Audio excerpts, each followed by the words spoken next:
Hungary has spent the last decade turning its back on Europe's core values, gutting its democracy, whitewashing Russian aggression, and blocking the EU's united response to war on its doorstep.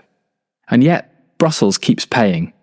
Billions in EU funds continue to flow to a government that mocks the hand feeding it, spies on its neighbours, and toys with military posturing against NATO consensus. Part 1 laid out the record. Now comes the harder question. What is the EU prepared to do about it? And what happens if it does nothing?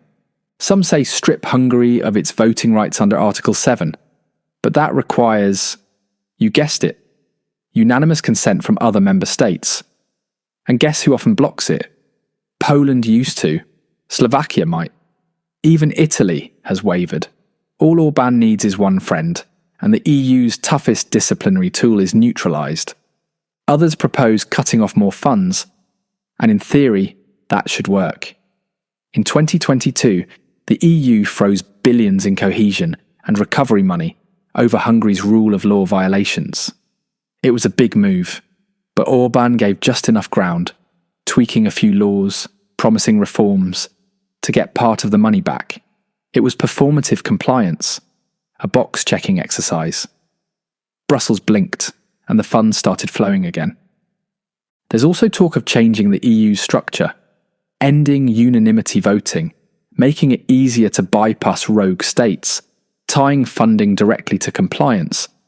These are serious proposals, but they require treaty change, and that opens a political Pandora's box. Nobody wants to do it mid-crisis. So they sit on a shelf while Orbán keeps playing the short game. The deeper problem is this. The EU was built as a community of laws, but Orbán is using that legalism against it. He's showing that if you know the rules and how to bend them, you can stay in the club, break the code, and still get paid. He votes down EU foreign policy. He delays military aid to Ukraine. He turns every Brussels summit into a transactional showdown. And the longer it goes on, the more it starts to look like a winning strategy, not just for Hungary, but for other would-be autocrats watching closely. So why is Hungary even in the EU? Because the EU hasn't figured out how to deal with a member who wants the money but not the values. Because it built a system that's easy to game, hard to enforce, and even harder to reform. And because it's been too afraid to call Orbán's bluff. But it's not just Orbán anymore. Hungary's turn is no longer symbolic. It's strategic. Let's not forget the recent leaks. One showed that Hungarian intelligence had been spying on Ukraine, an EU candidate country fighting for survival. Another caught Hungary's defence minister on tape saying he was ready to put the army into Phase 0 war mode, abandoning the so-called peace approach. He didn't mention NATO directly, but the message was unmistakable. Hungary is preparing to act independently of the alliance. In any other context, this would be cause for panic. Imagine if Germany were caught spying on Ukraine while hinting at abandoning NATO doctrine. The reaction would be swift, unified, loud. But when Hungary does it, the EU barely whispers.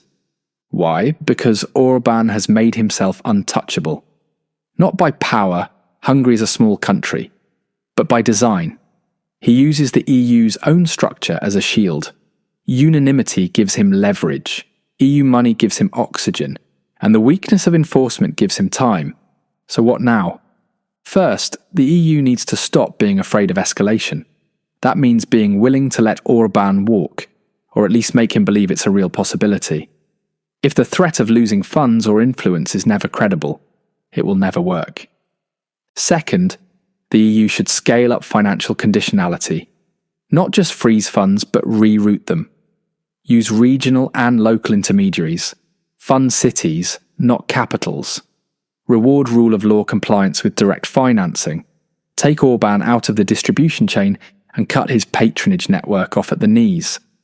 Third, it must pursue institutional reform.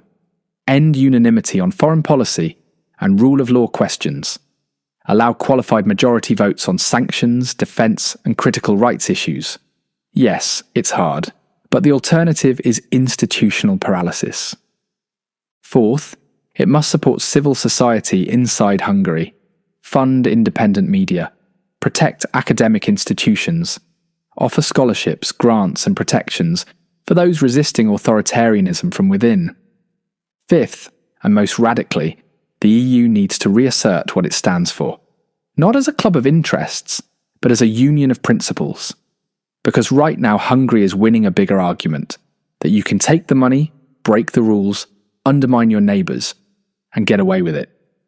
If that becomes the new normal, the EU won't just lose Hungary, it will lose its soul.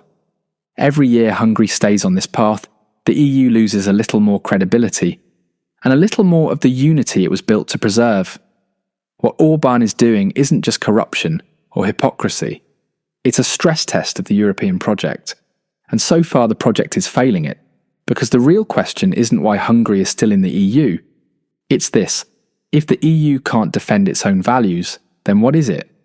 And who is it for? But Hungary is not Orbán. In towns and cities across the country, thousands of Hungarians are pushing back, protesting corruption, demanding press freedom, rallying for judicial independence. Teachers, students, journalists, and ordinary citizens are risking their livelihoods to defend a European future. The EU cannot abandon them. This is not just about punishing a rogue government. It's about empowering a democratic majority that still believes in Europe. If Brussels wants to reclaim its credibility, it must stand not only against Orbán's regime, but alongside the people trying to take their country back. This moment isn't just about Hungary, it's about the future shape of the European Union. Can it evolve fast enough to protect its own foundations? Can it draw a clear line between membership and misbehaviour? Because if Hungary succeeds in rewriting the rules from within, using EU money to erode EU norms, others will follow. But if the EU acts boldly, it can turn this crisis into a turning point. It can make an example, not to punish Hungary, but to protect Europe. And it can prove that unity doesn't mean submission to blackmail, but standing together in defence of something real. The time for ambiguity is over. The EU has to choose values or vanity.